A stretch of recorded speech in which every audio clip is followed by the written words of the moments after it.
필요한 일이다, 우리나라에. 예. 그만큼 그 중요한 작업을 하고 있는 그런 직업인 분명한데 우리나라에 법이치 과학자 10명이 채 안 된다고요. 이 방송을 보고 그쪽으로 공부를 해보고 싶다 생각하는 분들이 계실 수 있을 것 같습니다. 어떤 좀 준비가 필요할까요? 일단 저 같은 전문가가 되려면 세 가지가 필요하다고 생각합니다. 하나는 일단 치과대학에 들어야겠죠. 그다음에 법이 치과라는 게 뭔지를 알아야 됩니다. 그 학문이 뭔지를 알아야지 일을 하게 되고. 네. 그런데 이 법이 치과학이라는 학문, 법이라는 학문은 일반적인 임상의학과는 다릅니다. 보통 의학과 치의학이 사람의 건강과 생명을 존중하는 생명 존중의 의학이라고 하면요. 이런 법의학과 법의치과학은 생명 존중의 의학이 아니고 사람의 인권을 최우선시하는 인권 존중의 의학이라고 할 수 있습니다. 네. 사람이 생명이 없으면 송장이라고 하고 인권이 없으면 산송장이라고 해요. 그럼 송장이나 산송장이나 살아도 사람답게 살지 못하면 그게 사람 되는 생활이 만약에 여기 죽음이 있는데 이 돌아가신 분의 인권을 보호할 수 없으면은 이 살아있는 사람들의 인권도 보장할 수 없어요. 그래서 법의학, 법의치과학의 수준은 그날의 인권 수준이라고 합니다. 법의학이나 법의치과학이나 주로 하는 일들이 환자들, 살아있는 사람들을 상대하는 것이 아니라 돌아가신 분들, 말을 못하지만은 이분들이 외치는 소리 없는 아우성을 우리들이 주의 깊게 경청해서 그분들의 권리를 찾아오는 작업이 법의학이나 법의치과학이 하는 사람들이 하는 일이거든요. 네. 이런 권리에 관심이 있다든지 사람의 인권에 관심이 있다든지 상담에 대한 배려에 관심이 있다든지 이런 생각을 가지고 있으면 좋겠죠.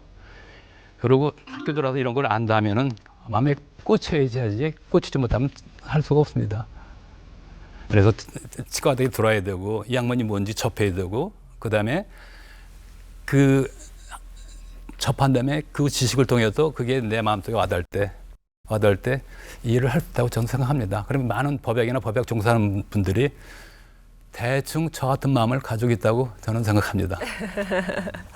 이제 교수님의 행복을 채워주는 추사제 이야기를 조금 더 해볼까 합니다. 추사제 책 말고 이것도 굉장히 많다고 하는데 혹시 상아 씨 뭔지 알까요? 책 말고 많은 거 제가 또 이거 잘 알죠. 바로 와인이라고 하는데요. 네. 무려 300병이 있고 그간 모은 코르크가 4,000개가 넘는다고 합니다. 어떻게 하다가 와인을 이렇게 모으시게 되셨나요? 제가 애주가인데요. 사실은 소주와 막걸리를 제일 좋아합니다. 네. 저에게 딸이 있는데 네. 막내딸이 별명이 개코거든요. 어렸을 때부터 네. 이 냄새를 굉장히 후각과 잘 맡는. 미각이 발달했기 때문에 그럼 할 수 있는 게 세 개밖에 없어요. 하나는 셰프, 어. 두 번째는 향수 전문가, 네. 세 번째는 소믈리에, 와인 전문가. 네. 그런데 이 셰프는 굉장히 힘든데 육체적으로요. 그리고 부지런해야 되는데 이 딸 녀석의 성장 과정을 보니까 게으르진 않은데 부지런하진 않아요. 근데 제가 또 술을 좋아하다 보니까 너 나중에 커서 이 소믈리 되면 어떠냐 그래서 소믈리가 뭐냐 그래서 설명을 쭉 해줬죠. 그랬는데 한번 해보고 싶다고. 어. 그래서 그 녀석이 중학교 다닐 때부터 제가 와인이라는 책을 모았어요. 그리고 대학교를 갈 때는 당연히 식품영양학과가 제일 좋거든요.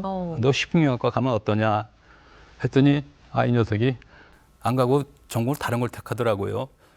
야, 이 아비가 이렇게 많은 책 모았는데 어떡할까? 그랬더니 아빠 책 읽는 거 좋아하니까 아빠 읽으세요 그러더라고요. 이거 하늘 수도 없고 그래가지고 그 와인에 대한 책을 한 권, 두 권 읽다 보니까 몇백 권을 읽었어요. 책을 읽다 보니까 또 와인이 마시고 싶어지잖아요. 그래서 와인을 한 병, 두 병 사서 시음을 하기 시작한 거예요. 처음에는 이 와인이 뭔지 그래가지고 그 냄새도 향을 파는 게 싸죠. 막 보고 또 와인들이 굉장히 도도한 술이라 그러잖아요. 그래서 얼마나 도도한지 그래서 이걸 책을 읽다 보니까 그렇게 도도한 술도 아닌데 사람들이 와인하면 격조 있고 뭐 소주나 막걸리나 다를 게 없는데 그래서 와인을 이제 마시기 시작하다 보니까 코르크마개를 한 5,000개 가까이 땄습니다. 그중에 제가 마신 술은 한 5분의 1 될 거예요. 같은 동료들, 지인들, 제자들이랑 마시면서 그렇게 해서 본의 아니게 와인 책을 읽게 되는 겁니다. 그 중심에는 제 막내 녀석이 있었던 거고요. 막내 따님이 큰 지분을 차지하고 계시는. 아, 학교 다닐 때는 이 서울에서 학교를 나왔는데 제가 광주에 조선대학교에 있으니까 너 서울에는 학교 때려치고 제가 저희 아버님이 저한테 하는 거랑 똑같이 했습니다. 우리 광주로 와서 우리 조선대학교 식품영양학과로 가라. 몇 번을 제가 꼬시고 욕했는데도 안 내려오더라고요. 그러면은 자녀분들도 다 책 읽는 거를 좋아하시겠어요? 그렇지는 않습니다. 그런가요? 좋아하는 녀석도 있고 그렇지 않은 녀석도 있고 그렇습니다. 이제 교수님과 이런저런 이야기를 해 왔습니다. 법의치 과학자로서 이제 40여 년간 이제 네. 활동을 해 오셨는데 교수님 앞으로 이루고 싶은 꿈에 대해서 좀 여쭙고 싶어요. 어릴 때나 지금이나 변함이 없습니다. 구속받지 않고 자유롭게 행복하게 살고 싶은 게 제 꿈인데 근데 늦게나마 광주 무등산 숲속에 집을 지어놨으니 책을 좋아하고 책에 흥미가 있고 책에 관심이 있고 그런 분들은 모두 제가 있는 추사제를 방문하길 원하는데 특히 청소년들은 더더욱 좋습니다. 그런 청소년들과 더불어서 행복하게 살고 싶은 게 아주 조그만 꿈입니다. 와. 그래서 제 전공적으로는 지구상에 아직도 우리 같은 법학이나 법의치과 전문가들이 없는 나라들이 많은데 내 가족이 바로 가까운 곳에 묻혀있음에도 불구하고 찾지 못한 그런 가족들이 많아요. 그래서 이런 제가 죽기 전에 이런 작업을 할 수 있으면은 평생 동안 해온 일이 이쪽 gen식별 작업이고 이런 그 법의치과학적인 작업이기 때문에 그런 일 기회가 있다면 더 나이 들기 전에 하고 싶은 게 제 정말 꿈입니다. 네. 정말 많은 책들과 함께 아까 청소년 이야기하셨는데 많은 세대와 시대를 아우르는 그런 공간을 잘 꾸려나가시기를 응원드리겠습니다. 아이고 고맙습니다. 오늘 함께한 시간 어떠셨나요? 처음엔 굉장히 긴장했어요. 네. 그리고 여기 나오기 전에 유튜브로 이제 다 검색해봤습니다. 이런 기회가 별로 없지 않습니까? 그래서 두 분이 워낙 진행을 잘하시니까 와서 그냥 내 마음 놓고 긴장 안 해도 되겠다 생각했는데 사실 굉장히 긴장하고 그랬는데 두 분이 잘 이끌어 주셔서 좋았고요. 그리고 이런 인사이드 스토리 쭉 보니까 내면에 얘기한다는 게 이렇게 쉬운 일은 아니거든요. 네. 그래서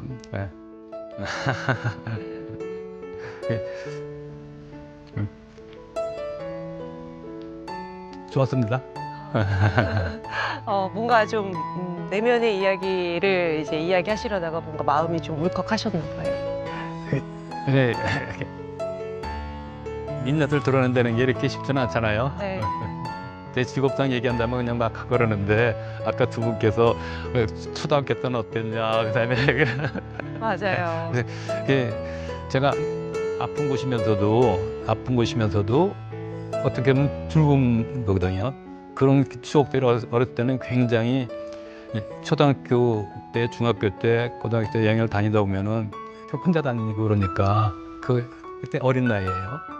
정말로 세상에 혼자 버려진 느낌 받을 때도 있었고 네. 그러면 들어가고 다시 돌아오면 또 가고 싶어지고 그런 것들이 그런 가련한 추억과 그리고 아픈 추억 그리고 또 그런 것들로 인해서 내 자신이 성숙해진다는 그런 생각이 동시에 이렇게 다 머릿속에 떠오르니까요. 네. 떠오르니까 이분들이 옛날 내 이렇게 감성을 좀 자극시켜주고 참 고마운 분들이구나 그런 생각도 더불어 했습니다. 네. 그래서 다음에도 이렇게 다른 분들이 오시더라도요 계속 좀 더 자극적으로 이렇게 자극시켜주고 그랬으면 더 좋겠습니다. 네. 개인적으로는요. 아니 어디에서도 들어보지 못했던 교수님의 내면의 이야기 털어주셔서 정말 감사합니다. 천만에요.